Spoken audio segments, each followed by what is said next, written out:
Hello viewers, notebook IAS में आपका स्वागत है। आज के वीडियो में हम ब्रह्मांड के बारे में विस्तृत चर्चा करेंगे, जैसे कि ब्रह्मांड किसे कहते हैं और ब्रह्मांड की उत्पत्ति कैसे हुई। आपको बता दें कि यह नोटबुक आईएएस की एक नई पहल है, जिसके द्वारा विद्यार्थियों के विभिन्न महत्वपूर्ण परीक्षाओं को ध्यान में रखकर इसकी शुरुआत की गई है। इस सीरीज का यह पहला वीडियो है जो लूसेंट बेस्ड है। आपको इसके आगे के वीडियोज में लूसेंट के सभी महत्वपूर्ण विषयों का अध्यायवार परिचय दिया जाएगा। सबसे पहले जानते हैं ब्रह्मांड किसे कहते हैं। ब्रह्मांड अस्तित्वमान द्रव्य एवं ऊर्जा के सम्मिलित रूप को कहते हैं। दूसरे शब्दों में कहें तो सूक्ष्मतम अणुओं से लेकर महाकाय आकाशगंगाओं यानी गैलेक्सीज तक के सम्मिलित स्वरूप को ब्रह्मांड कहा जाता है।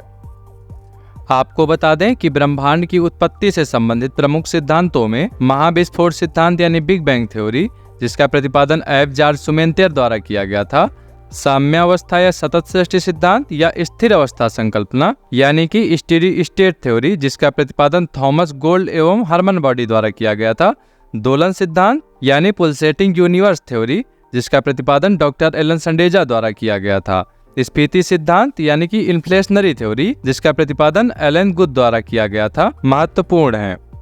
ब्रह्मांड की उत्पत्ति के संबंध में महाविस्फोट सिद्धांत यानी कि बिग बैंग थ्योरी सर्वाधिक मान्य सिद्धांत है। इसका प्रतिपादन बेल्जियम के खगोलज्ञ एवं पादरी एफ जॉर्ज शुमेंतियर ने किया था। बाद में रॉबर्ट वेगनर ने इस सिद्धांत की व्याख्या की। चलिए जानते हैं महाविस्फोट सिद्धांत यानी बिग बैंग थ्योरी के बारे में। आरंभ में ये सभी पदार्थ जिनसे ब्रह्मांड बना है अति छोटे गोलक यानी कि एकाकी परमाणु के रूप में एक ही स्थान पर स्थित था, जिनका आयतन अत्यधिक सूक्ष्म एवं तापमान तथा घनत्व अनंत था। अत्यधिक संकेंद्रण के कारण बिंदु का आकस्मिक विस्फोट हुआ, जिसे महाविस्फोट ब्रह्मांडीय विस्फोट यानी कि बिग बैंग कहा गया। इस अचानक विस्फोट से पदार्थों का बिखराव हुआ, जिससे सामान्य पदार्थ निर्मित हुए। इसके अलगाव के कारण काले पदार्थ बने, जिनके समूहन से अनेक ब्रह्मांडीय पिंडों का सृजन हुआ। वैज्ञानिकों का विश्वास है कि महाविस्फोट यानी कि बिग बैंग की घटना आज से 13.7 अरब वर्ष पहले हुई थी। महाविस्फोट के लगभग 10.5 अरब वर्ष पश्चात यानी आज से 4.5 अरब वर्ष पूर्व सौरमंडल का विकास हुआ, जिसमें ग्रहों तथा उपग्रहों का निर्माण हुआ है। इस प्रकार बिग बैंग परिघटना से ब्रह्मांड की उत्पत्ति हुई और तभी से उसमें निरंतर विस्तार जारी है। इसके साक्ष्य के रूप में आकाशगंगाओं के बीच बढ़ती दूरी का साक्ष्य दिया जाता है। नासा ने 2001 में मैप यानी कि माइक्रोवेव एनिसोट्रॉपी प्रोब नामक अनुसंधान में इसकी पुष्टि की है। समझ लेते हैं मैप परियोजना यानी कि माइक्रोवेव एनिसोट्रॉपी प्रोब क्या है। नासा द्वारा 30 जून 2001 को डेविड विल्किंसन के नेतृत्व में बिग बैंग की पुष्टि हेतु मैप परियोजना का शुभारंभ किया गया था। मैप एक खोजी उपग्रह है। इससे प्राप्त चित्रों से बिग बैंग की पुष्टि की जाती है। 11 फरवरी 2013 को इस आधार पर नासा ने ब्रह्मांड की आयु 13.7 अरब वर्ष निर्धारित करने की घोषणा की। डेविड विल्किंसन की सितंबर 2002 में निधन के पश्चात उनके सम्मान में मैप उपग्रह का नाम 11 फरवरी 2003 को डब्ल्यू मैप यानी कि विल्किंसन माइक्रोवेव एनिसोट्रॉपी प्रोब रखा गया। उसी क्रम में आगे बढ़ते हैं। ब्रह्मांड के निरंतर विस्तारण के साथ जुटाने में एडविन हब्बल का योगदान उल्लेखनीय है। ब्रह्मांड के निरंतर विस्तारण के साक्ष्य के रूप में अंतरिक्ष में सूक्ष्म तरंगों की उपस्थिति का पता चलना, अंतरिक्ष में रेडशिफ्ट परिघटना का अवलोकन तथा आधुनिक अध्ययनों में सुपरनोवा का अंतरिक्ष में विस्फोट होना भी ब्रह्मांड के विस्तार के साक्ष्य के रूप में माना जा रहा है। अब जानते हैं लार्ज हैडरन कोलाइजर यानी LHC के प्रयोग के बारे में। ब्रह्मांड के रहस्यों को जानने के लिए 30 मार्च 2010 को European centre for nuclear research यानी कि सर्न ने जिनेवा में पृथ्वी की सतह से 50 से 175 मीटर नीचे 27.36 किलोमीटर लंबे सुरंग में लार्ज हैडरन कोलाइजर यानी कि LHC नामक महाप्रयोग सफलतापूर्वक किया गया। इसमें प्रोटॉन बीमों को लगभग प्रकाश की गति से टकराया गया तथा हिग्स बोसॉन के निर्माण का प्रयास किया गया। माना जाता है कि गार्ड पार्टिकल के नाम से जाना जाने वाला हिग्स बोसॉन में ही ब्रह्मांड के रहस्य छिपे हैं, क्योंकि यह सबसे बेसिक यूनिट माना जाता है।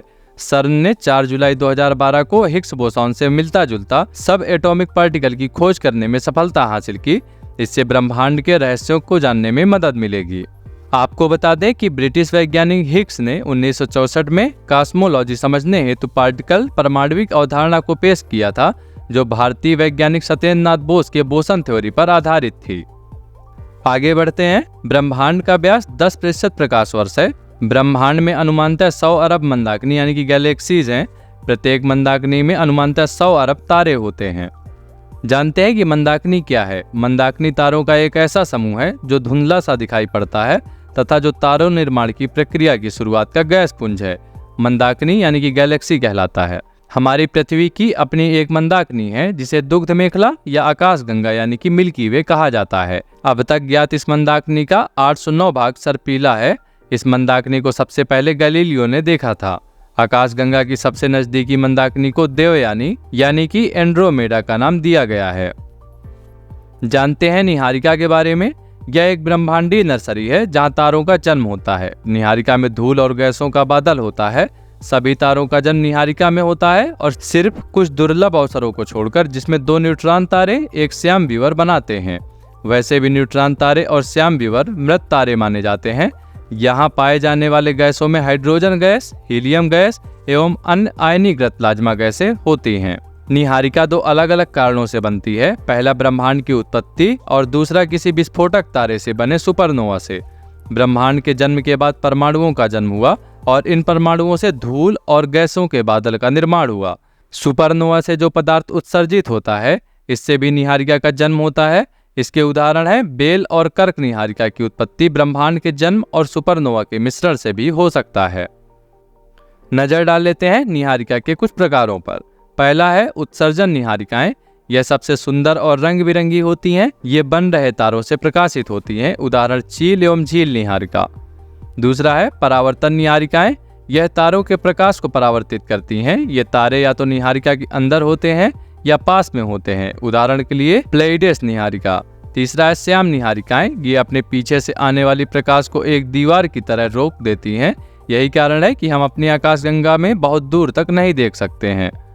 चौथा है ग्रही निहारिकाएं। इसका निर्माण उस वक्त होता है जब एक सामान्य तारा एक लाल दानव तारे में बदलकर अपने बाहरी तहों को उत्सर्जित कर देता है। इसी वजह से इनका आकार गोल होता है। इस वीडियो का पार्ट 2 देखने के लिए सब्सक्राइब करें हमारे YouTube चैनल नोटबुक IAS को।